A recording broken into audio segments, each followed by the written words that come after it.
बुकवाईज with विशालमध्ये तुम्हा सर्वांचे स्वागत आहे. आज आपण एका अशा पुस्तकावर बोलणार आहोत जे केवळ एक पुस्तक नाही तर आपल्या प्रत्येकाच्या मनाचा आरसा आहे. हे पुस्तक आहे प्रसिद्ध लेखक व.पु. काळे यांचं आपण सारे अर्जुन. आणि हे शीर्षकच इतकं जबरदस्त आहे नाही का? आपण सारे अर्जुन. हो ना. या एका वाक्यात व.पु. काळेंनी महाभारताच्या रणांगणाला थेट आपल्या आजच्या जगण्यात आणून ठेवलं आहे. बरोबर. महाभारत ही काही हजारो वर्षांपूर्वी घडलेली घटना नाहीये, तर ती रोज आपल्या मनात घडत असते असं ते कुठेतरी सुचवतात. अगदी. कारण अर्जुन म्हटलं की आपल्या डोळ्यासमोर येतो एक महान योद्धा, धनुर्धारी, पराक्रमी. पण व.पु. या अर्जुनाच्या पराक्रमाबद्दल नाही बोलत आहेत. नाही, अजिबात नाही. ते बोलतात त्या रथावर उभ्या असलेल्या गोंधळलेल्या, कर्तव्याच्या क्षणी हातपाय गाळलेल्या अर्जुनाबद्दल. आणि मला वाटतं आजच्या आपल्या चर्चेचा उद्देश हाच आहे. काय? व.पु. काळेंच्या आपल्या प्रत्येकात दडलेल्या त्या अर्जुनाला शोधणं आणि महत्वाचं म्हणजे त्याला मार्ग दाखवणाऱ्या कृष्णाचाही शोध घेणं. उत्तम सुरुवात आहे. कारण व.पु. म्हणतात अर्जुन म्हणजे केवळ एक पात्र नाहीये. मग काय आहे? ती एक अवस्था आहे, एक मानसिक स्थिती आहे. जेव्हा आपल्यासमोर एखादं मोठं कर्तव्य उभं ठाकतो, एक महत्वाचा निर्णय घ्यायचा असतो, पण आपलं मन मात्र हजार शंकांनी, भावनांनी आणि भीतीनं ग्रासलेलं असतं, ती अवस्था म्हणजे अर्जुन. आणि हे क्षण तर आपल्या सगळ्यांच्या आयुष्यात येतात. म्हणजे अगदी करिअर निवडताना असो, हो, किंवा ही नोकरी सोडून स्वतःचा व्यवसाय सुरू करू का, हो, हा विचार करताना असो, हो, किंवा नात्यांमध्ये एखादं अवघड संभाषण करायचं असो. बरोबर. त्या क्षणी आपल्या आतला अर्जुन जागा होतो. हातात सगळी शस्त्र आहेत, कौशल्य आहे, पण नेमकं काय करावं हेच कळत नाही. अगदी. व.पु. काळ्यांच्या लेखनाची हीच तर जादू आहे. ते अर्जुनाच्या त्या अवस्थेची तुलना आपल्या आधुनिक संघर्षांशी करतात. आज आपल्याला कोणा नातेवाईकांवर बाण चालवायचे नाहीयेत, पण आपल्याला रोजच्या जगण्यात अनेक लढाया लढाव्या लागतात. ऑफिसमधल्या राजकारणाची लढाई, स्वतःच्या अपेक्षांची लढाई, आर्थिक स्थिरतेची लढाई. हो. आणि या सगळ्या धावपळीत मी हे सगळं का करतोय या अस्तित्वाच्या प्रश्नाची लढाई. आणि ह्या सगळ्या लढाईत आपण एकटेच आहोत असं आपल्याला वाटत राहतं. पण आपण सारे अर्जुन हे शीर्षक वाचल्यावरच कुठेतरी एक दिलासा मिळतो. काय? की हा गोंधळ, ही भीती फक्त मलाच वाटत नाहीये. ही एक सार्वत्रिक मानवी भावना आहे. अगदी. आणि व.पु. काळेंची शैली ही गोष्ट खूप सोपी करून सांगते. ती कुठेही उपदेश करत नाही, तत्वज्ञानाचे जडझड शब्द वापरत नाही. नाही, एकदम गप्पा मारल्यासारखं वाटतं. हो, ते अगदी आपल्याशी गप्पा मारत असल्यासारखं लिहितात. हलकी फुलकी उदाहरणं, छोटासा विनोद आणि त्यातून थेट काळजाला भिडणारा विचार. त्यांची भाषा इतकी आपलीशी वाटते की वाटतं लेखक आपल्या खांद्यावर हात ठेवून म्हणतोय, अरे घाबरू नकोस, असं होतंच. चला तर मग या गप्पांच्या प्रवासात थोडं खोलवर जाऊया. या पुस्तकाच्या सुरुवातीलाच व.पु. ज्या भावनेला हात घालतात ती म्हणजे भीती. भीती. अर्जुनाच्या गोंधळाचं मूळ कारण होती भीती. पण ही भीती साधी नव्हती नाही का? आजच्या काळात आपण त्या भीतीचं विश्लेषण कसं करू शकतो? खूप महत्वाचा मुद्दा आहे हा. व.पु. सांगतात की भीती ही नैसर्गिक आहे, ती काही शत्रू नाही. पण आपण भीतीला एकाच चष्म्यातून बघतो. म्हणजे अर्जुनाच्या मनात जी भीती होती ती फक्त मरणाची नव्हती, तो एक भावनांचा गुंता होता. समोर उभे असलेले आजोबा, गुरु, भाऊ, त्यांच्याबद्दलची माया होती. त्यांच्यावर शस्त्र उचलण्याचा अपराधीपणा होता. हो, मी माझ्याच माणसांना कसं मारू, हा गोंधळ होता. आणि या सगळ्यावर कळस म्हणजे हे युद्ध जिंकून जरी राज्य मिळालं तरी ते कोणासाठी भोगायचं, हा प्रश्न. म्हणजे केवळ भीती नाही तर एक प्रकारचं वैफल्य आणि निरर्थकतेची भावनासुद्धा होती. बरोबर. आणि यासोबतच लोक काय म्हणतील ही भीती तर होतीच. हो, सामाजिक भीती. इतिहास मला कसा लक्षात ठेवेल, एक कुलक्षय करणारा म्हणून, ही भीती. आता हेच आपल्या आयुष्यात बघा ना, आपण नोकरी बदलताना फक्त पगार कमी मिळेल याची भीतीच बाळगत नाही. नाही, अजिबात नाही. तिथे भीती असते की नवीन वातावरणात मी जुळवून घेऊ शकेन का, माझे नवीन सहकारी कसे असतील, मी इथे अयशस्वी ठरलो तर लोक काय म्हणतील. हो, आणि जुन्या नोकरीतले मित्र दुरावतील का. म्हणजे हा निर्णय फक्त आर्थिक नसतो, तो भावनिक आणि सामाजिकही असतो, अगदी अर्जुनाच्या गोंधळासारखा. आणि याच गोंधळातून, या प्रश्नांमधून व.पु. आपल्याला अध्यात्माच्या एका वेगळ्या वाटेवर घेऊन जातात. पण त्यांचं अध्यात्म म्हणजे देवळात जाणं, पूजा करणं किंवा कर्मकांड करणं असं नाहीये. हो, त्यांची व्याख्या खूपच वैयक्तिक आणि सोपी आहे. ते म्हणतात अध्यात्म म्हणजे स्वतःच्या आत डोकावून पाहणं. अगदी स्वतःला प्रश्न विचारणं. ठेवले आणि कृष्णाला प्रश्न विचारायला सुरुवात केली. माझ्यासाठी काय योग्य आहे, मी काय करू? वपू म्हणतात हीच अध्यात्माची खरी सुरुवात आहे. अच्छा. जेव्हा आपण स्वतःच्या भावनांना, भीतीला प्रश्न विचारायला लागतो, मी इतकं का घाबरतोय, माझ्या या चिंतेचं मूळ कारण काय आहे, मला आयुष्यात खरंच काय हवंय. म्हणजे अध्यात्म ही एक प्रकारची सेल्फ अवेअरनेसची प्रक्रिया आहे. स्वतःच्या आत सुरू असलेला संवाद. बरोबर. आणि गंमत म्हणजे या संवादासाठी आपल्याला कोणत्या गुरूची किंवा आश्रमाची गरज नाही. तो आपण कधीही कुठेही सुरू करू शकतो. हो. याचा अर्थ जो कोणी स्वतःला समजून घेण्याचा प्रयत्न करतोय तो आध्यात्मिक मार्गावर आहे. नेमके हेच, स्वतःच्या शक्ती आणि कमकुवतपणा ओळखणं, आपल्या इच्छा आणि आकांक्षा समजून घेणं, हेच खरं अध्यात्म. आणि या प्रवासात आपल्याला काही अडथळे येतात. कोणते? वपू यांनी भीती आणि आळस या 2 मोठ्या अडथळ्यांवर खूप सुंदर भाष्य केलं आहे. हो, आणि त्यांनी भीतीचे 2 प्रकार सांगितले आहेत जे खूपच व्यावहारिक वाटतात. एक सावध भीती आणि दुसरी अडथळा भीती. बरोबर. सावध भीती ही आपली मित्र आहे, ती आपल्याला वाचवते. उदाहरणार्थ, जसं की उंच कड्यावरून खाली बघताना वाटणारी भीती आपल्याला जपून राहायला सांगते. रस्त्यावर गाडी चालवताना वेगाची भीती आपल्याला अपघात करण्यापासून वाचवते. ही भीती गरजेची आहे. पण दुसरी भीती, अडथळा भीती, ही आपली शत्रू आहे. ही आपल्याला पुढेच जाऊ देत नाही. हो. मी जर भाषणाला उभा राहिलो आणि लोक हसले तर? मी हे नवीन काम सुरू केलं आणि त्यात नुकसान झालं तर? ही भीती आपल्याला कृती करण्याआधीच थांबवते. आणि वपू यालाच आळशाशी जोडतात, जे खूपच इंटरेस्टिंग आहे. आहे ना? ते म्हणतात, उद्या करतो किंवा नंतर बघू, हे आपण जे म्हणतो तो निव्वळ आळस नसतो, तर ती त्या अडथळा भीतीचीच एक पळवाट असते. आपल्याला अपयशाची इतकी भीती वाटते की आपण प्रयत्न करणंच टाळतो. म्हणजे मी हे काम करू शकत नाही असं थेट मान्य करण्याऐवजी वेळ नाही किंवा आज मूड नाही अशी कारणं देऊन आपण स्वतःलाच फसवतो. बरोबर. इथेच आपल्यातला अर्जुन रथावर बसून राहतो, धनुष्य उचलतच नाही. हो, आणि ही अर्जुनाची अवस्था नात्यांमध्ये तर खूप जास्त दिसून येते. तिथे तर भावनांचा कल्लोळ असतो. म्हणजे आपल्याला काय वाटतं हे व्यक्त करावं की नाही यावरच मोठा संघर्ष सुरू असतो.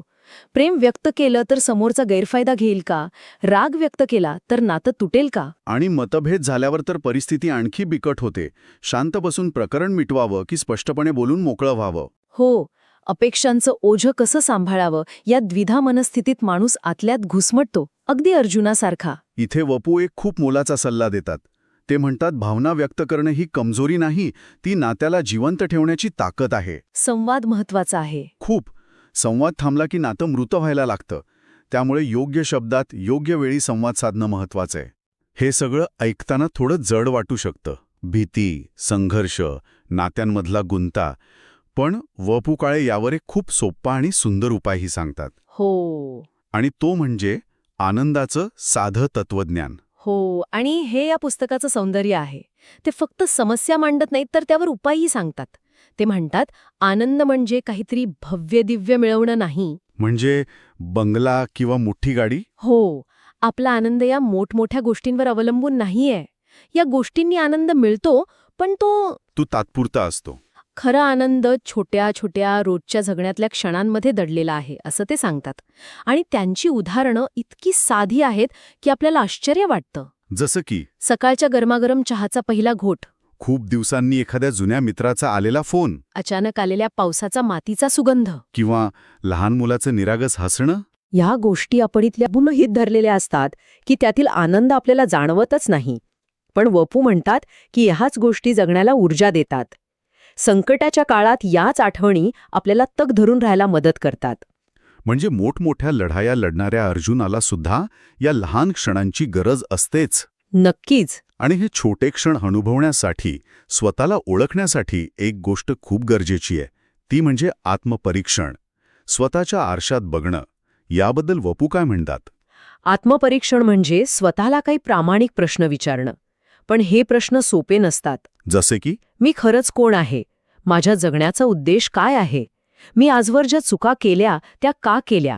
त्यातून मी काय शिकलो? माझे कोणते विचार मला पुढे जाण्यापासून रोखत आहेत? हे प्रश्न स्वतःला विचारणं म्हणजे एक प्रकारचं धाडसच आहे, कारण उत्तरातून कदाचित स्वतःचेच दोष समोर येतील. नक्कीच. पण वपू म्हणतात की या प्रक्रियेशिवाय माणूस प्रगल्भ होऊच शकत नाही. जोपर्यंत आपण स्वतःच्या चुका मान्य करत नाही तोपर्यंत आपण त्या सुधारू शकत नाही. बरोबर. स्वतःच्या आतल्या गोंधळ स्वीकारल्याशिवाय त्यावर मात करता येत नाही. त्यामुळे जो कोणी हे प्रश्न स्वतःला विचारतोय तोच खरा अर्जुन आहे. जो स्वतःच्या आतल्या रणांगणावर लढतोय. हो, या सगळ्या विचारांना एका सूत्रात बांधण्यासाठी वपू काळेंनी पुस्तकात 2 अप्रतिम रूपकं वापरली आहेत. हो, एक म्हणजे रथाची घोडी आणि दुसरं कृष्णबुद्धी. हो, रथाच्या घोड्यांची कल्पना तर मला खूपच आवडली. हो. ती एक विलक्षण कल्पना आहे.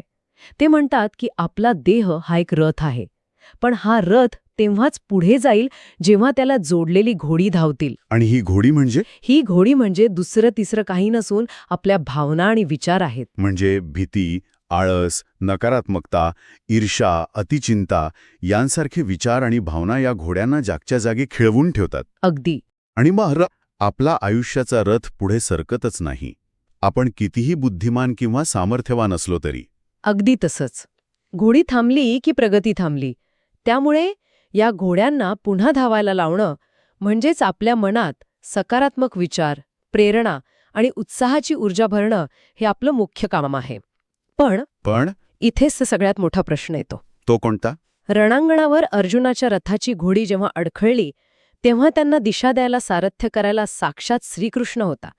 पण आजच्या युगात आपल्या रथाचं सारथ्य कोण करणार? आपल्याला मार्ग कोण दाखवणार? हा तर लाख मोलाचा प्रश्न आहे. आपण सगळेच आपला कृष्ण बाहेर शोधत असतो, कोणत्या तरी मित्राच्या रूपात, पुस्तकाच्या रूपात किंवा एखाद्या मार्गदर्शकाच्या रूपात. आणि इथेच वपू काळे आपल्याला एक धक्का देतात. ते म्हणतात की कृष्ण बाहेर कुठेही नाहीये. मग कुठे आहे? तो आपल्या आतच आहे, बुद्धीच्या रूपात. कृष्णबुद्धी ही संकल्पना खूपच खोल आहे. थोडी उलगडून सांगाल का? नक्कीच. कृष्णबुद्धी म्हणजे आपली विवेकबुद्धी, आपली सारासार विचार करण्याची शक्ती. जेव्हा मन भावनांच्या वादळात सापडतं तेव्हा जो एक शांत, स्थिर आवाजातून आपल्याला सांगत असतो की थांब, विचार कर, हे योग्य नाही. तो आवाज म्हणजे कृष्णबुद्धी. हो, म्हणजे भावनेच्या हारी जाऊन निर्णय घेण्याऐवजी तर्क आणि विवेकाचा वापर करून योग्य अयोग्य ठरवणं. बरोबर. संकटाला घाबरून पळून न जाता त्याला सामोरं जाण्याचं धाडस करणं, हीच आपली आतली कृष्णबुद्धी. नेमके हेच. वपू म्हणतात की हा आवाज आपल्या प्रत्येकाच्या आत असतो, पण भीती, गोंधळ आणि बाहेरच्या जगाच्या आवाजामुळे तो आपल्याला ऐकूच येत नाही. त्याला जागं करावं लागतं. हो, त्याचं ऐकायला शिकावं लागतं. स्वतःच्या आतला हा संवाद म्हणजेच आत्मशोध. आणि हाच आत्मशोध म्हणजे त्या आतल्या कृष्णाला शोधणं आहे. म्हणजे आपला सगळ्यात मोठा मार्गदर्शक आपल्या आतच आहे. आपल्याला फक्त शांत होऊन त्याचा आवाज ऐकायला शिकायचा आहे. वा, हा विचारच किती आश्वासक आहे. आहे ना? आणि जेव्हा आपण या आतल्या आवाजाचं ऐकायला लागतो तेव्हा साहजिकच यशाची व्याख्याही बदलते. हो, आणि आजच्या जगात हा मुद्दा खूप महत्वाचा आहे. कारण आज यशाची व्याख्या पैसा, पद आणि प्रसिद्धी याभोवतीच फिरते.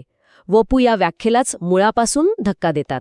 त्यांच्या मते यश म्हणजे काय? त्यांच्या मते यश म्हणजे तुम्ही काय मिळवलं याचं मोजमाप नाही, मग तर या मिळवण्याच्या प्रवासात तुम्ही एक व्यक्ती म्हणून कसे घडलात याचं मोजमाप आहे. पैसा किती कमवला यापेक्षा तो कमवताना तुम्ही किती माणसं जोडली हे महत्वाचं. पद कोणतं मिळालं यापेक्षा त्या पदावर असताना तुम्ही किती लोकांचं भलं केलं हे महत्वाचं. अगदी. म्हणजे यशाचा संबंध बाह्य गोष्टींपेक्षा आंतरिक विकासाशी जास्त आहे. पैशात वाढ झाली म्हणजे मनात वाढ झाली असं नाही. अजिबात नाही. ते म्हणतात यशाची व्याख्या प्रत्येकाने स्वतःसाठी तयार करायला हवी, समाजाच्या दबावाखाली नाही. आणि ती कधी सापडते? जेव्हा आपण आपल्या आतल्या अर्जुनाला ओळखतो, त्याच्या गोंधळाला समजून घेतो आणि आपल्या कृष्णबुद्धीने मार्ग काढायला लागतो, तेव्हा आपल्याला आपल्या यशाची खरी वैयक्तिक व्याख्या सापडते.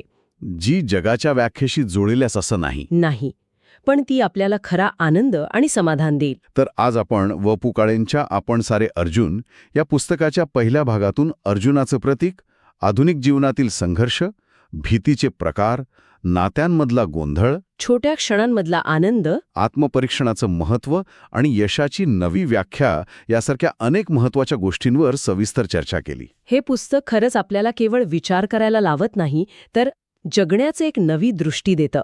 आपण सारे अर्जुन हे सांगून वपू काळे आपल्या प्रत्येकाच्या खांद्यावर हात ठेवून एक विश्वास देतात कोणता? की या संघर्षात आपण एकटे नाही आहोत. आणि आजच्या या चर्चेनंतर आपण सर्वजण एका विचारासोबत थांबूया.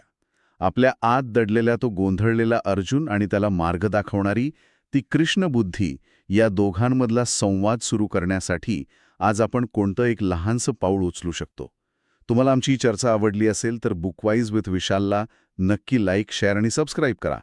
पुढच्या भागात आपण सारे अर्जुन या पुस्तकाच्या दुसऱ्या भागाचा आणि त्यातील पुढील विचारांचा आढावा घेऊ. तोपर्यंत ऐकत रहा. तर आपण आलो आहोत अर्जुनाचे आंतरिक रणांगण या पुस्तकावरच्या आपल्या चर्चेच्या दुसऱ्या भागात. मागच्या वेळी आपण बोललो होतो अर्जुनाच्या मनातला तो गोंधळ, ती भीती, कर्तव्यामधलं ते द्वंद्व, तो अक्षरशः कोलमडून पडला होता. पण आता आपण अशा एका टप्प्यावर आलो आहोत जिथे केवळ गोंधळ नाहीये, आता त्यातून बाहेर पडण्याच्या मार्गाचा शोध सुरू होतोय. हा तो टप्पा आहे जिथे मनाला स्वतःच्या मर्यादा ओळखायच्या आहेत, स्वतःची खरी शक्ती ओळखायची आहे आणि आपल्या आतला मार्गदर्शक त्याला शोधायचे. अगदी बरोबर, मुद्दा पकडलाय तुम्ही. हा खरं तर त्या मानसिक प्रवासाचा मध्यबिंदू म्हणता येईल. मध्यबिंदू. हो. आणि वपू काळे इथे काय म्हणतात माहितीये? ते म्हणतात की अर्जुनाची सर्वात मोठी परीक्षा म्हणजे निवड. आणि ही निवड म्हणजे कौरव पांडवांमधून कोणाला निवडायचं इतकी साधी नाहीये. नाही. की आपली तर्कशुद्ध बुद्धी की फक्त परिस्थिती जशी येईल तसं वाहायचं, या सगळ्या प्रश्नांच्या मुळाशी आज आपण जाणार आहोत. चला तर मग या विचारांना उलगडून पाहूया. आज आपण अनेक महत्त्वाच्या संकल्पनांवर बोलणार आहोत आणि त्या खरंच विचार करायला लावणाऱ्या आहेत. पहिली आणि मला वाटतं सगळ्यात महत्त्वाची गोष्ट म्हणजे खरी लढाई बाहेर नाही तर आपल्या आत असते. हो, हे वाक्य आपण खूप वेळा ऐकतो. खूप वेळा. पण याचा नेमका अर्थ काय? वपू म्हणतात आपल्या प्रत्येकाच्या आत एक कुरुक्षेत्र आहे आणि त्यात कौरव आणि पांडव दोन्ही आहेत. म्हणजे आपलेच विचार, आपल्याच काही सवयी, आपले शत्रू. बरोबर. आणि आपल्यातच काही शक्ती आपले मित्र आहेत. आज आपण हे आतले कौरव पांडव ओळखायला शिकणार आहोत. आणि हे ओळखल्यानंतर त्यांच्याशी लढायला एक महत्वाचं शस्त्र लागतं. कोणतं? ते म्हणजे स्वीकार किंवा एक्सेप्टन्स. अच्छा, स्वीकार. हो. आता हा शब्द ऐकायला खूप साधा वाटतो, पण काळे इथे खूप मोठा फरक सांगतात. स्वीकार म्हणजे शरणागती नव्हे. म्हणजे हार मानणं नाही. नाही, माझ्याकडून काहीच होणार नाही असं म्हणून हात टेकणं म्हणजे स्वीकार नाही. तर ठीक आहे, परिस्थिती अशी आहे, माझ्या मर्यादा या आहेत आणि आता इथून पुढे काय करता येईल असा विचार करणं म्हणजे स्वीकार. हा खूप सूक्ष्म पण महत्वाचा फरक आहे. हो, वास्तव स्वीकारणं आणि हार मानणं यावर आपण आज सविस्तर बोलू. आणि हे आत्मपरीक्षण तेव्हा अजून कठीण होतं जेव्हा त्यात आपली जवळची माणसं, आपली नाती गुंतलेली असतात, नाही का? हो ना. अर्जुनासमोर तर त्याचे गुरु आणि आजोबाच उभे होते. आपल्या आयुष्यातही प्रेम, अपेक्षा आणि अहम म्हणजेच इगो हे 3 घटक कधीकधी नात्यांमध्ये कौरवांची भूमिका बजावतात. खरंय, प्रेम आपल्याला ताकद देतं, पण अपेक्षा त्या आपल्याला दुबळं करतात. आणि मीच का झुकावं हा अहम, हा तर नात्याला सुरुंगच लावतो. हे नात्यांचे कौरव कसे बनतात आणि त्यांच्याशी कसे लढायचं यावरही आपण बोलू. इतकंच नाही तर भूतकाळाचं ओझं, हो, ही एक अशी गाठ आहे जी प्रत्येकाच्या मनात कुठे ना कुठेतरी असतेच. अरे, मी तेव्हा तसं का वागलो? माझा तो निर्णय चुकला का? हे प्रश्न आपल्याला वर्तमानात जगूच देत नाहीत. बरोबर. आणि वपू काळे म्हणतात की ही गाठ सोडल्याशिवाय माणूस मोकळा श्वास घेऊच शकत नाही. यातून बाहेर कसं पडायचं आणि आपल्या आतला कृष्ण म्हणजे आपली विवेकबुद्धी ती कशी जागवायची यावरही आपण चर्चा करणार आहोत. आतला कृष्ण. हो, आपला आतला आवाज जो आपल्याला योग्य अयोग्य यातला फरक अगदी स्पष्टपणे सांगतो. ही आतला कृष्ण जागवण्याची कल्पनाच किती सुंदर आहे. आणि मला वाटतं हा कृष्ण जागा झाला की मग नैराश्य आणि कमी झालेला आत्मविश्वास यांसारख्या समस्यांवर मात करण्याची ताकद मिळते. आजच्या काळात तर नोकरी, करिअरचा ताण, स्पर्धेचं दडपण हे प्रत्येकाच्या आयुष्याचं कुरुक्षेत्र बनलं आहे. हो. या आधुनिक रणांगणात कसं टिकायचं आणि यशाचा खरा अर्थ काय असतो यावरही काळे यांचे विचार आपण समजून घेणार आहोत. थोडक्यात सांगायचं तर आजची चर्चा ही केवळ पुस्तकात काय लिहिलंय यावर नाही, तर ते आपल्या आयुष्याला कसा लागू होतं यावर आहे. आपण संघर्षाची नवी व्याख्या, स्वीकाराची खरी शक्ती, नात्यांचं मानसशास्त्र, निर्णय शक्ती आणि आधुनिक जीवनातील ताणतणाव या सगळ्यांबद्दल बोलणार आहोत. म्हणजे खऱ्या अर्थाने स्वतःला आतून ओळखण्याची एक सखोल प्रक्रिया आहे ही. अगदी. मला हे नेहमीच विचार करायला भाग पाडतं. आतली लढाई हा शब्द आपण खूप सहज वापरतो, पण काळे यांच्या मते या लढाईचं स्वरूप नेमकं कसं आहे? म्हणजे यात सैन्य कोण आहेत, शस्त्र कोणकी? नेमका हाच प्रश्न महत्वाचा आहे. काळे म्हणतात की आपण सैन्य आणि शस्त्र बाहेर शोधत राहतो, पण कुरुक्षेत्राचं मैदान कुठे बाहेर नाहीये, ते तुमच्या माझ्या मनात आहे. अच्छा. यातले कौरव म्हणजे तुमच्या मनातल्या नकारात्मक इच्छा, तुमचा राग, तुमचा मत्सर, तुमचा आळस, ज्या गोष्टी तुम्हाला रोज मागे खेचतात. आणि पांडव म्हणजे तुमचं धैर्य, तुमची नीतिमत्ता, तुमचं प्रेम, जे तुम्हाला लढायला बळ देतं. खरी लढाई ही रोज सकाळी उठल्यावर याच दोन सैन्यांमध्ये सुरू होते. म्हणजे सकाळी उठल्यावर व्यायामाला जायचा आळस येतो, तो आळस म्हणजे कौरव. हो. आणि नाही मला जायलाच हवं ही इच्छाशक्ती म्हणजे पांडव. कामाच्या ठिकाणी कोणाचा तरी हेवा वाटणं हा कौरव आणि स्वतःच्या कामावर लक्ष केंद्रित करणं हा पांडव. अगदी. अरे बापरे, ही लढाई तर क्षणाक्षणाला सुरू असते. अगदी तसंच. आणि या लढाईत विजय मिळवण्यासाठी अर्जुनाला एका मोठ्या शक्तीची गरज होती, ती म्हणजे स्वीकार. स्वीकार? हो. काळे याला हार मानणं म्हणत नाहीत, तर वास्तवाची जाणीव होणं असं म्हणतात. ज्या गोष्टी आपल्या नियंत्रणात नाहीत त्या स्वीकारणं. उदाहरणार्थ आपल्या मर्यादा स्वीकारणं, आपल्या चुका स्वीकारणं. म्हणजे आधी स्वतःला ओळखणं आणि मग जे काही समोर आलं आहे, चांगलं किंवा वाईट, त्याला मान्य करणं. पण हे खूप कठीण नाही का? आहे. कारण स्वीकार करणं हे कुठेतरी कमीपणाचं लक्षण मानलं जातं समाजात. त्याने हार मानली असं लगेच म्हटलं जातं. हा मुद्दा खूप महत्वाचा आहे. म्हणूनच काळे म्हणतात, स्वीकार ही अशी किल्ली आहे ज्याने मनाचे बंद दरवाजे उघडतात. वाव. जोपर्यंत आपण मी असा का आहे किंवा हे माझ्यासोबतच का घडतं या प्रश्नांमध्ये अडकून राहतो, तोपर्यंत मनाचे दरवाजे बंद राहतात. पण जेव्हा एखादी व्यक्ती म्हणते, ठीक आहे, माझ्यामध्ये ही कमतरता आहे, आता यावर मी काय काम करू शकेन, तेव्हा विकासाचा दरवाजा उघडतो. खरंय. हा प्रवास सोपा नाही, पण याशिवाय दुसरा मार्गही नाही. अर्जुनानेही जेव्हा युद्धाची आणि आपल्या आप्तेष्टांशी लढण्याची वास्तविकता स्वीकारली, तेव्हाच त्याला पुढचा मार्ग दिसू लागला. आणि ही लढाई, हा स्वीकार केवळ स्वतःपुरता मर्यादित नसतो.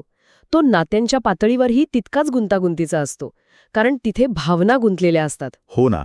अर्जुनाच्या मनातही आपल्या प्रियजनांविषयी चिंता होती. भीष्म, द्रोण यांच्यावर प्रेम होतं, पण त्यांच्याशीच लढायचं होतं. बरोबर. काळेंच्या लिखाणात नात्यांबद्दलची कोमलता आणि वास्तवाची कठोर दृष्टी या दोन्ही गोष्टी दिसतात. ते म्हणतात, प्रेम हे जीवनाचे केंद्रस्थान आहे, पण या प्रेमासोबत अपेक्षा, गैरसमज आणि असुरक्षितता या गोष्टीही येतात. हो. तो मला समजून घेईल, ती माझ्यासाठी वेळ काढेल, त्यांनी माझ्याबद्दल कृतज्ञ असावं, या अपेक्षा जेव्हा पूर्ण होत नाहीत, तेव्हा नात्यांमध्ये तणाव येतो. हे अगदी खरंय. आणि अपेक्षांपेक्षाही मोठा शत्रू आहे तो म्हणजे अहम किंवा इगो. हो. मीच का माफी मागू, मीच का नेहमी पुढाकार घेऊ, चूक तर त्यांचीच आहे, हे विचार हे तर नात्यांना आतून पोखरतात. काळे या अहमला नात्यांचा कौरव म्हणतात. काय समर्पक शब्द आहे. हो ना. मला आठवतंय एकदा मित्रांमध्ये अशीच एक छोटीशी वादावादी झाली होती आणि मीच का आधी फोन करू या एका छोट्या अहममुळे कित्येक दिवस बोलणं झालं नाही. अरे रे. या कौरवाला जिंकण्याची प्रक्रिया म्हणजेच अर्जुनाचा खरा विकास. नात्यांप्रमाणेच आणखी एक गोष्ट माणसाला जखडून ठेवते, ती म्हणजे भूतकाळ. अर्जुनाच्या मनातही युद्ध करताना भूतकाळातल्या आठवणींनी गोंधळ घातला होता. मी लहानपणी यांच्याच मांडीवर खेळलो, यांनीच मला शस्त्रविद्या शिकवली, हे विचार त्याला कमजोर करत होते. आजचा प्रत्येक माणूसही स्वतःच्या भूतकाळाच्या ओझ्याखाली जगतो. हो. आणि काळे सांगतात की भूतकाळाची गाठ सोडल्याशिवाय माणूस पुढे जाऊ शकत नाही. भूतकाळ म्हणजे चुकांची पिशवी, अपयशाची राख, अप्रिय आठवणी. पण तेच अनुभव भविष्यातील निर्णयांना दिशाही देतात. म्हणजे त्यात अडकून बसायचं नाहीये. नाही, त्यातून शिकावं, पण त्यात अडकून बसू नये. ही गाठ सोडली की मगच मनात कृष्ण जागा होऊ शकतो. मनातील कृष्ण जागवणे ही संकल्पना मला खूप भावली. काळे इथे कृष्ण म्हणजे कोणतीही बाह्य देवता मानत नाहीत, तर ती एक आंतरिक शक्ती आहे असं सांगतात. बरोबर. कृष्ण म्हणजे शांत बुद्धी, योग्य वेळी योग्य विचार करण्याची क्षमता. कृष्ण म्हणजे विवेक, धैर्य, संयम आणि प्रसंगी कठोर निर्णय घेण्याची ताकद. बरोबर. ज्याच्या मनात हा कृष्ण जागा आहे तो माणूस स्थिर होतो, त्याचे निर्णय स्पष्ट होतात. काळ्यांच्या मते त्याच्याकडेच यश आहे ज्याच्या मनात कृष्ण आहे. पण हा कृष्ण जागा कसा करायचा? त्यासाठी काही गोष्टी आवश्यक आहेत. थोडं एकांत, सततचं आत्मपरीक्षण, चांगल्या विचारांची संगत आणि सगळ्यात महत्त्वाचं स्वतःच्या निर्णयांची जबाबदारी घेण्याची वृत्ती. हीच कृष्णबुद्धी अर्जुनाला योग्य दिशा दाखवते. आणि जेव्हा ही कृष्णबुद्धी नसते किंवा तिचा आवाज ऐकू येत नाही, तेव्हाच माणूस नैराश्याच्या गर्तेत जातो. खरंय, अर्जुनही युद्धाच्या आधी नैराश्याने कोसळला होता. त्याला सगळं निरर्थक वाटू लागलं होतं. अपेक्षा तुटणे, मनाने थकणे, एकटेपणा वाढणे आणि स्वतःवरचा विश्वास कमी होणे ही सगळी नैराश्याची लक्षणं आहेत जी काळे म्हणतात. पण कृष्णाने अर्जुनाच्या मनात आत्मविश्वास पुन्हा जागवला. आपल्याही आयुष्यात जेव्हा सगळीकडून अंधार दाटून येतो तेव्हा आपल्या आतला कृष्णच आपल्याला हाक देतो. काळे म्हणतात, आत्मविश्वास हा बाहेरून मिळत नाही, तो आतूनच उगम पावतो. आतूनच. हो, आणि तो वाढवण्याचे काही सोपे मार्ग त्यांनी सांगितले आहेत, जसं की छोटी छोटी उद्दिष्टे पूर्ण करणे, स्वतःची ताकद ओळखणे, इतरांशी विनाकारण तुलना न करणे आणि स्वतःच्या भावनांना मान्य करणे. यातूनच मग स्वतःचा मार्ग शोधण्याची प्रक्रिया सुरू होते. मला वाटतं संघर्षातून जाताना आपण अनेक टप्प्यांमधून जातो. वपू काळ्या संघर्षांना 5 टप्प्यां मांडतात. पहिला टप्पा आहे शॉक, म्हणजे धक्का बसणे, जिथे एखादी समस्या आल्यावर आपण स्तब्ध होतो. दुसरा आहे डिनायल, म्हणजे न स्वीकारणे, हे माझ्यासोबत कसं होऊ शकतं, अशी मनस्थिती. यानंतर येतो तिसरा आणि सगळ्यात महत्वाचा टप्पा, कॉन्फ्लिक्ट, म्हणजे अंतर्गत लढाई. अच्छा, भीती विरुद्ध शक्यता, नकारात्मकता विरुद्ध आशावाद. अर्जुनाची खरी अवस्था हीच होती. आणि आजच्या काळातही बघा ना, नोकरी सोडण्याचा विचार येतो तेव्हा मनात हाच संघर्ष असतो. पगार थांबेल ही भीती आणि मला काहीतरी नवीन करायचं आहे ही शक्यता. हाच तो तिसरा टप्पा आहे. या संघर्षातून गेल्यावरच चौथा टप्पा येतो, ॲक्सेप्टन्स, म्हणजे वास्तव मान्य करणं. आणि त्यानंतरच 5वा आणि शेवटचा टप्पा आहे ग्रोथ, म्हणजे विकास. हो, त्या संघर्षातून एक नवा, अधिक मजबूत माणूस उभा राहतो. आणि हे टप्पे आजच्या आधुनिक आयुष्यातील दडपणाला सामोरे जाण्यासाठी तितकेच महत्वाचे आहेत. काळे आजच्या करिअरच्या ताणावरही बोलतात. स्थिर नोकरी, पैसा, कुटुंबाच्या अपेक्षा, समाजातील स्पर्धा, या सगळ्या जबाबदाऱ्यांमध्ये आजचा माणूस अर्जुनासारखाच गोंधळात पडला आहे. इथे काळ्यांचे एक वाक्य खूप महत्वाचं आहे. नोकरी ही साधन आहे, ध्येय नाही. अगदी. अनेकदा आपण साधनालाच ध्येय समजून बसतो आणि तणावाखाली येतो. यातून बाहेर पडण्यासाठी कामाची प्राधान्यक्रमवारी ठरवणे, स्वतःला ठकू न देणे आणि काम-जीवन संतुलन साधणे हे आवश्यक आहे. आणि हे सगळं करता करता आपण यशाच्या व्याख्येवर येतो. यश म्हणजे काय? जास्त पैसा, मोठी गाडी, मोठं घर. बरोबर ना? हीच व्याख्या असते आपली. हो, पण काळे यशाची एक वेगळी आणि सुंदर व्याख्या देतात. ते म्हणतात, यश म्हणजे आपण कोण झालो याचे मोजमाप, आपण काय मिळवले त्याचे नव्हे. वाह! म्हणजे यश हे बाहेरून मोजायचं नाही, तर आतून अनुभवायचं आहे. ही किती मोठी गोष्ट आहे. हो, त्यांनी यशाचे वेगवेगळे प्रकार सांगितले आहेत. आत्मिक यश म्हणजे स्वतःला समजणे, मानसिक यश म्हणजे शांत मन, भावनिक यश म्हणजे चांगली नाती टिकवणे, आणि सामाजिक यश म्हणजे इतरांसाठी एक चांगला माणूस म्हणून उभं राहणं. या सगळ्या प्रकारांमध्ये संतुलन साधणं म्हणजे खरं यशस्वी जीवन. आणि या सगळ्याचा पाया आहे स्वतःशी प्रामाणिक असणं. हो, ही अर्जुनाची खरी साधना आहे. आपण करत असलेल्या चुका अनेकदा इतरांना दिसतात, पण आपण त्या स्वीकारायला तयार नसतो. स्वतःच्या कमजोरी स्वीकारणे, खोट्या आत्मविश्वासाला ओळखणे आणि दिखावा सोडणे, हा प्रामाणिकपणाच आपल्याला खरा अर्जुन बनवतो. आणि या प्रामाणिकपणासाठी आणि आत्मपरीक्षणासाठी एक गोष्ट खूप गरजेची आहे, ती म्हणजे अंतर्मुखता, एकांत. एकांत.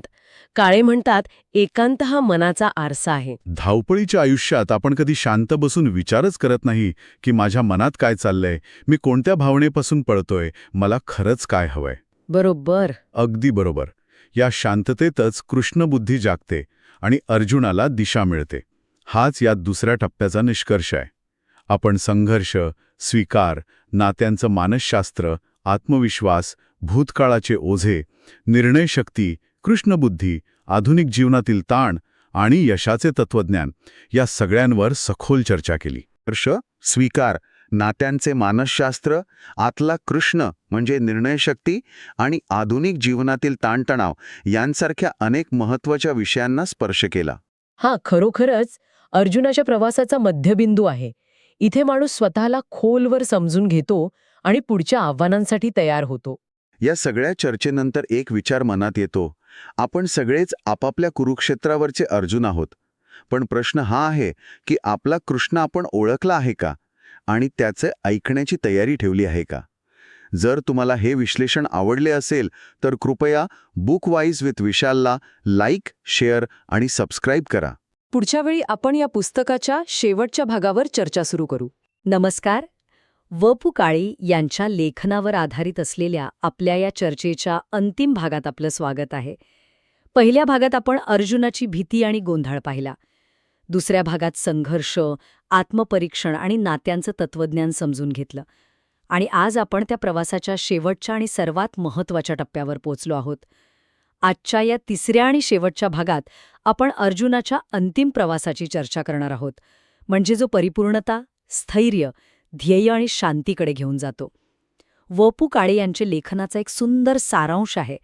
प्रत्येक माणसात एक अर्जुन आहे आणि प्रत्येक माणसाला आयुष्यात कधीतरी आपला कृष्ण सापडतो.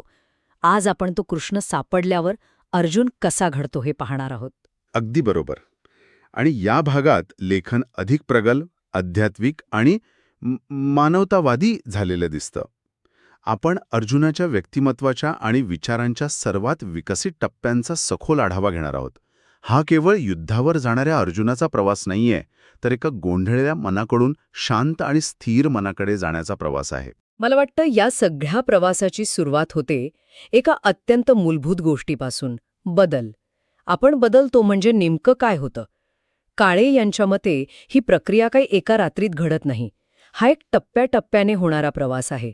तर हे टप्पे नेमके कोणते आहेत? हो, आणि हे टप्पे समजून घेणं खूप महत्त्वाचं आहे. कारण आपण सगळेच कधी ना कधी यातून जातो. काळे यांनी याचे 7 टप्पे सांगितले आहेत. पहिला टप्पा आहे आकस्मिक धक्का. म्हणजे कसं की आयुष्य आपल्याला अनपेक्षितपणे काहीतरी शिकवतं. अचानक असं काहीतरी घडतं जे आपल्याला मुळापासून हलवून टाकतं. समजा नोकरी जाणं, जवळच्या व्यक्तीला गमावणं किंवा एखादं मोठं अपयश. आपण ज्या वेगाने धावत असतो ना, त्याला जणू काही अचानक ब्रेक लागतो. ह्या धक्क्यानंतर दुसरा टप्पा येतो अंतर्मुखता. आपण स्वतःला प्रश्न विचारायला लागतो. हे माझ्यासोबतच का घडलं? मी कुठे चुकलो? किंवा मला नक्की काय हवंय? ही स्वतःच्या आत डोकावून पाहण्याची सुरुवात असते. म्हणजे आधी बाहेरून धक्का बसतो आणि मग आपण आतून स्वतःला शोधायला सुरुवात करतो, बरोबर ना? पण हा शोध सोपा नसतो. आत खूप काही दडलेलं असतं. अजिबात सोपा नसतो. आणि म्हणूनच तिसरा टप्पा आहे भावनांचा उहापोह. इतके दिवस मनात दाबून ठेवलेली भीती, राग, दुःख, असुरक्षितता या सगळ्या भावना ज्वालामुखीसारख्या बाहेर पडायला लागतात. हा टप्पा सर्वात जास्त त्रासदायक असतो, पण तो ओलांडल्याशिवाय पुढे जाता येत नाही. यानंतर येतो चौथा, अत्यंत महत्त्वाचा टप्पा, स्वीकार. आपण परिस्थिती जशी आहे तशी स्वीकारतो. हे असं का घडलं या प्रश्नाऐवजी ठीक आहे, हे घडलं आहे, आता पुढे काय, हा विचार सुरू होतो. इथे आपण वास्तवाशी भांडायचं सोडून देतो. आणि मला वाटतं एकदा का आपण परिस्थिती स्वीकारली की पुढचा मार्ग दिसायला लागतो. म्हणजे ते धुकं कमी झाल्यासारखं. अगदी बरोबर. हो ना? तोच आहे 5वा टप्पा, दिशा. आपल्याला आयुष्यात पुढे जाण्याचा एक अस्पष्ट का होईना पण मार्ग दिसू लागतो. एक नवी आशा निर्माण होते. मग 6वा टप्पा येता धैर्य. तो मार्ग स्वीकारण्याची आणि त्यावर चालण्याची ताकद आपल्यात येते. आणि सर्वात शेवटी 7वा टप्पा येतो कर्म. आपण त्या नवीन मार्गावर पहिलं छोटंसं का होईना पण पाऊल टाकतो. या संपूर्ण प्रक्रियेलाच काळ्या अर्जुनाचा नवा जन्म असं म्हणतात. आणि त्यांचं वाक्य खूप महत्त्वाचं आहे, बदलाची किंमत धैर्य असते. म्हणजे हे फक्त तात्विक विचार नाहीयेत, तर हे एका अत्यंत वैयक्तिक आणि गोंधळलेल्या अवस्थेतून बाहेर पडण्याचं एक प्रॅक्टिकल रोडमॅप आहे. करिअरमध्ये अपयश आल्यावर किंवा एखादं महत्त्वाचं नातं तुटल्यावर माणूस नेमका ह्याच 7 टप्प्यांतून जातो. काळे यांनी गीतेतील अर्जुनाच्या संघर्षाला आपल्या रोजच्या जगण्याशी जोडला आहे. अगदी. आणि एकदा का बदलाच्या प्रक्रियेतून गेल्यावर माणूस एका नव्या ठिकाणी उभा असतो जिथे त्याला निर्णय घ्यायचे असतात. आणि याच निर्णयांबद्दल काळे यांचं एक जबरदस्त वाक्य आहे, निर्णय घेतलेला मनुष्यच वाढतो, बाकी लोक वेळेच्या प्रवाहाने वाहत जातात. पण निर्णय घेणं हे अनेकांना खूप अवघड जातं. हो, कारण निर्णय घेणं ही जबाबदारी स्वीकारण्यासारखं आहे. काळे यांच्या मते जीवनात मुख्यत्वे 3 प्रकारचे निर्णय असतात. पहिला प्रकार आहे स्वतःसाठी घेतलेले निर्णय, जसं की करिअर निवडणं, कोणत्या नात्यात राहायचं हे ठरवणं किंवा आपल्या आरोग्याकडे लक्ष देणं. हे निर्णय आपल्या वैयक्तिक आयुष्याची दिशा ठरवतात आणि याची जबाबदारी पूर्णपणे आपली असते. दुसरा प्रकार आहे इतरांसाठी घेतलेले निर्णय. यात कुटुंब, मित्र किंवा समाजाप्रती असलेल्या आपल्या जबाबदाऱ्या येतात. हे निर्णय घेताना आपल्याला स्वतःच्या इच्छेपेक्षा इतरांच्या भल्याचा जास्त विचार करावा लागतो. आणि तिसरा प्रकार कदाचित सर्वात कठीण असावा, जो आपल्या हातात नसतो. बरोबर, तो म्हणजे परिस्थिती आपल्याकडून घेतलेली निर्णय. जेव्हा एखादं संकट येतं किंवा आयुष्यात अचानक काहीतरी घडतं, तेव्हा परिस्थितीच आपल्याला निर्णय घ्यायला भाग पाडते. अर्जुनासमोर युद्धाचं संकट उभं राहिलं होतं. त्याला युद्ध करायचं की नाही हा निर्णय घ्यायचा होता आणि त्यासाठी कृष्णाची मदत लागली. आपल्या आयुष्यातही नोकरी सोडायची की टिकवायची, हे नातं तोडायचं की आणखी एक संधी द्यायची, असे प्रसंग येतात जिथे निर्णय घेणं अटळ असतं. आणि अर्जुनासमोरचा सर्वात मोठा निर्णय होता युद्ध करण्याची कृती करायची की नाही. अगदी. आणि हीच कृती म्हणजेच कर्म, यावरच तर गीतेचा आणि काळे यांच्या लेखनाचा संपूर्ण भर आहे. नुसता निर्णय घेऊन भागत नाही, तर ती कृती फळाची अपेक्षा न ठेवता कशी करावी हे महत्वाचं आहे. बरोबर. कृष्णाने अर्जुनाला सांगितलं, कर्म कर, फळाची अपेक्षा करू नकोस. हे वाक्य आपण हजारो वेळा ऐकलं आहे, पण वपू काळे याला आपल्या रोजच्या जगण्यात कसं आणतात? काळे याला एका सोप्या आणि सुंदर वाक्यात सांगतात. कामावर प्रेम असेल तर फळ आपोआप गोड लागते. ते कर्मयोगाचे 4 व्यावहारिक प्रकार सांगतात. पहिला आहे व्यावसायिक कर्मयोग, म्हणजे आपली नोकरी, व्यवसाय किंवा आपली कला, जे काही आपण जगासाठी करतो ते केवळ पैशासाठी किंवा प्रसिद्धीसाठी नाही, तर त्या कामावरच्या प्रेमापोटी करणं, कामात स्वतःला झोकून देणं. आणि दुसरा प्रकार, जो कदाचित आपण कर्म मानतही नाही, पण तो खूप महत्वाचा आहे. हो, दुसरा आहे भावनिक कर्मयोग, म्हणजे आपल्या नात्यांमध्ये आपण जे प्रयत्न करतो. उदाहरणार्थ, दिवसभर थकून आल्यावरही आपल्या पार्टनरचं म्हणणं शांतपणे ऐकून घेणं, त्यांच्या त्रासाला आपलं मानणं. आणि यात मी तुझ्यासाठी एवढं करतो हा भाव नसणं, हाच खरा भावनिक कर्मयोग आहे.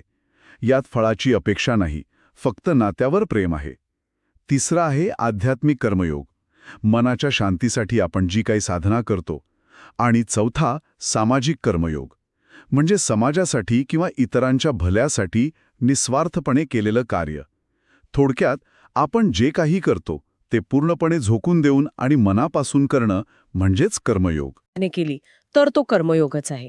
आणि मग ह्याच टप्प्यावर अर्जुनाचा प्रवास थोडा अधिक भावनिक आणि तात्विक होतो, नाही का? काळ्याले लिहितात, ज्याला माणुसकी कळाली त्याला जग जिंकता येते. याचा नेमका अर्थ काय होतो? याचा अर्थ असा की युद्धाच्या आणि संघर्षाच्या पलीकडे जाऊन अर्जुनाला जीवनाचं खरं सार कळू लागतं. त्याला समजतं की खरी शक्ती शस्त्र उचलण्यात नाही, तर ती आंतरिक मूल्यांमध्ये आहे. दया, क्षमा, प्रेम, संयम, दुसऱ्याला मदत करण्याची वृत्ती, ही माणसाची खरी ताकद आहे. अर्जुनाचा प्रवास हेच दाखवतो की खरं शहाणपण हे विनम्रतेत आहे, खरी शक्ती ही दयाळूपणात आहे, आणि खरं धैर्य हे दुसऱ्याला पाडण्यात नाही तर पडलेल्याला उभं करण्यात आहे. ही मानवी मूल्य जीवनाची खरी कमाई आहे. आणि ह्याच मूल्यांचा सर्वात मोठा कस लागतो नात्यांमध्ये. या शेवटच्या भागात नात्यांबद्दल खूप खोलवर विचार केलेला दिसतो. अगदी खरं आहे, कारण अर्जुनाचं मूळ द्वंद्व हे नात्यांवरूनच सुरू झालं होतं ना. काळे नात्यांचे 4 महत्वाचे नियम सांगतात. पहिला, समजून घेतल्यास नाते वाचते. ते म्हणतात, नाते टिकवायचे असेल तर ऐकायला शिक. आणि ऐकणं म्हणजे फक्त शब्द ऐकणं नाही, तर समोरच्याच्या न बोललेल्या भावना समजून घेणं. दुसरा मुद्दा आहे, संवाद हा नात्यांचा श्वास आहे. अनेक नाती गैरसमजातून तुटतात कारण संवाद थांबतो. मोकळा आणि प्रामाणिक संवाद नात्यांमधल्या भिंती पाडून टाकतो. पण तिसरा मुद्दा मला खूप महत्वाचा वाटतो, कारण तिथेच सगळ्यात जास्त गडबड होते. अपेक्षा कमी केल्या की प्रेम वाढते. पण अपेक्षा कमी करा हे सांगणं खूप सोपं आहे. प्रत्यक्षात नात्यांमध्ये अपेक्षा असतातच. काळे यावर काही व्यावहारिक मार्ग सांगतात का, की अपेक्षा ठेवायच्याच नाहीत? हे शक्य आहे का? खूप छान प्रश्न आहे. काळे असं म्हणत नाहीत की अपेक्षा शून्य करा, कारण ते अशक्य आहे. पण ते म्हणतात की अपेक्षांचं ओझं होऊ देऊ नका. अपेक्षा म्हणजे काय? तर तू माझ्यासाठी हे करायला हवंस ही भावना. याऐवजी तू माझ्यासोबत आहेस याचा मला आनंद आहे ही भावना ठेवली तर अपेक्षांचं ओझं कमी होतं. आपण समोरच्या व्यक्तीला बदलण्याचा प्रयत्न करण्याऐवजी ती जशी आहे तशी स्वीकारायला लागतो. तेव्हा प्रेम वाढतं. आणि चौथा मुद्दा थोडा धाडसी पण तितकाच खरा आहे. नात्यांचा शेवट म्हणजे पराभव नसतो. ही मांडणी आकर्षक आहे, पण काहींना वाटू शकतं की नात्याचा शेवट म्हणजे पराभव नाही, हे फक्त स्वतःच्या समाधानासाठी दिलेलं कारण आहे. या विचाराला काळे कसं अधिक सखोलपणे मांडतात. ते म्हणतात कधीकधी नाते सोडणेही प्रेम असते. कारण काही वेळा नातं टिकवण्याच्या प्रयत्नात आपण इतके घुरपडतो की स्वतःलाच हरवून बसतो. आपलं मानसिक स्वास्थ्य, आपला आनंद, आपलं अस्तित्वच धोक्यात येतं. अशा वेळी त्या नात्यातून सन्मानाने बाहेर पडणं हे स्वतःवरचं आणि कधीकधी समोरच्यावरचंही प्रेमच असतं. तो पराभव नसतो, तर स्वतःच्या अस्तित्वाची स्वीकार्यता असते. म्हणजे हा संपूर्ण प्रवास बदलाला सामोरं जाण्यापासून ते नाती समजून घेण्यापर्यंत एकाच गोष्टीकडे घेऊन जातो, मनाची शांती. काळे म्हणतात शांत मन म्हणजे माणसाचे स्वतःवरचे राज्य. हो, आणि इथून पुढचे सगळे मुद्दे, ध्येय, आत्मविश्वास, आनंद हे शांत मनाचेच परिणाम आहेत. हे वेगवेगळे विषय नाहीत, तर एकाच प्रवासाचे वेगवेगळे पैलू आहेत. जेव्हा मन शांत होतं तेव्हाच ध्येयाची स्पष्टता येते. काळे म्हणतात ध्येय बाहेरून लादलेलं नसतं, ते आतून सापडतं. आणि ते ध्येयाचे 3 स्तर सांगतात. इंद्रियप्रधान म्हणजे पैसा, सुखसोयी, बौद्धिक, ज्ञान, कौशल्य आणि आध्यात्मिक, आत्मिक शांती. ज्याचे ध्येय स्पष्ट त्याला मार्ग अंधारातही दिसतो, असं ते म्हणतात. आणि ध्येय स्पष्ट झालं की आत्मविश्वास आपोआप येतो का? कारण युद्धाआधी अर्जुनाचा आत्मविश्वास पूर्णपणे ढासळला होता. आपोआप नाही येत, तो परत मिळवावा लागतो. शांत मन आणि स्पष्ट ध्येय ही त्यासाठीची पहिली पायरी आहे. काळे सांगतात की आत्मविश्वासाचा पुनर्जन्म ही एक प्रक्रिया आहे. जुने अपयश विसरणे, झालेल्या चुका स्वीकारून पुढे जाणे, छोटी छोटी यश साजरी करणे आणि सर्वात महत्त्वाचं म्हणजे स्वतःला सतत दोष देणे थांबवणे. जसं कृष्णाने अर्जुनाला त्याच्या शक्तीची जाणीव करून दिली, तसंच आपल्या आयुष्यातही एखादी व्यक्ती, एखादा विचार आपल्याला पुन्हा उभं करतो. आणि जेव्हा मन शांत असतं, ध्येय स्पष्ट असतो, आत्मविश्वास परत आलेला असतो, तेव्हाच खऱ्या आनंदाची निर्मिती होते. यावर त्यांचा एक खूप सुंदर विचार आहे. आनंद मिळत नाही, तो निर्माण करावा लागतो. बरोबर, कारण आपण सगळेच एक चूक करतो. आपण आनंद बाहेर शोधतो, वस्तूंमध्ये, लोकांमध्ये, पैशात. पण या सगळ्या गोष्टी तात्पुरत्या आहेत. खरा आनंद आतून येतो. मानसिक शांतता, भावनिक संतुलन, स्वतःचा स्वीकार आणि आपल्याकडे जे आहे त्याबद्दलची कृतज्ञता. यातून खरा आनंद निर्माण होतो. तो बाहेरून विकत घेता येत नाही, तो आतून तयार करावा लागतो. तर मग या संपूर्ण प्रवासाच्या शेवटी अर्जुन कोणत्या अवस्थेत पोहोचतो, जिथे हे सगळं एकत्र येतं? त्या अवस्थेला गीतेमध्ये स्थिर प्रज्ञा म्हटलं आहे. म्हणजे अशी व्यक्ती जिचे विचार स्पष्ट आहेत, मन शांत आहे, निर्णय ठाम आहेत आणि जिने भीतीवर पूर्णपणे विजय मिळवला आहे. सुख-दुःखाच्या पलीकडे जाऊन जो स्थिर राहतो तो स्थिर प्रज्ञा. ही अवस्था त्या व्यक्तीला मिळते ज्यांनी संघर्ष पार केला, आत्मशोध स्वीकारला आणि स्वतःवर प्रेम करायला शिकला.